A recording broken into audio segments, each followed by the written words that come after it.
I'm Ben Carter. I'm one of the 5 careers advisors. I see students and staff on a regular basis to talk through their career options. I think the first thing to bear in mind is to only say if you mean it. I think it's very tempting with something like professional skills curriculum to dash it off as part of a CV or an application to say, yes, I've been taking this extra training in transferable skills, end of.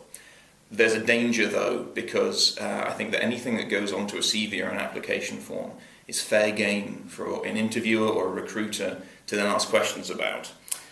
So it's important that anything you do mention is something you're prepared to answer questions on. So I'd also suggest on a CV that rather than simply listing the workshops you may have attended as part of the PSC, it's probably best also to mention the most relevant ones for the role that you're applying for.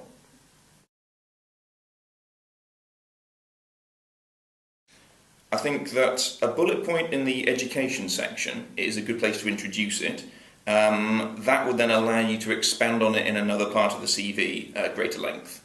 You could start off with something like professional skills curriculum, completed a suite of workshops on transferable skills for the workplace, and then follow it up with something in brackets saying, please see additional skills section, something like that. The additional skills section, that will normally come lower down in the CV, but I think that having that first bullet point will get it under people's eyes and get their attention, so they can then read on and find out a bit more detail about it should they wish to. It's the kind of place you also include things like IT skills and further training and other transferable skills, so I think it's an ideal place to then have the PSC as well. I think a few words on each of them is likely to be all the space you'll have for on a CV. But I think there should be enough space there just to illustrate what the most useful content is for the workshop. I think that cover letters and application forms give you a bit more freedom to express what the most useful content was. So it's a perfect opportunity to then expand a bit on what's involved in taking on the PSC and the different aspects of it. I think the curriculum as a whole is worth bringing up as specific evidence that you've taken responsibility for your personal development and your professional development. In most cases, though, I think that a single workshop probably won't be enough proof that you've got that particular skill.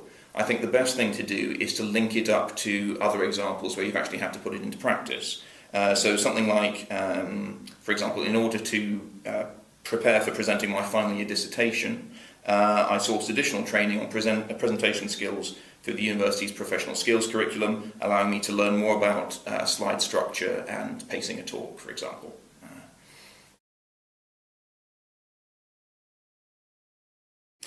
That's probably the best time to bring it up, because I think there's only so much you can say on paper in order to get across the utility of the course and all the benefit that you derive from it.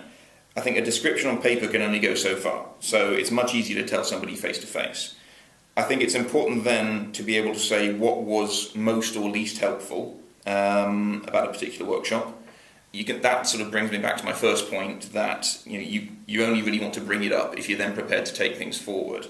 And I think if it's something that was important enough to mention on your application in the first place, it's best then to have an opinion on it as well. So if you do want to bring it up, or we have already brought it up, it's then important to say, well, I thought that this was the most important aspect of it. I thought this wasn't particularly useful, but I could really do with improving on it.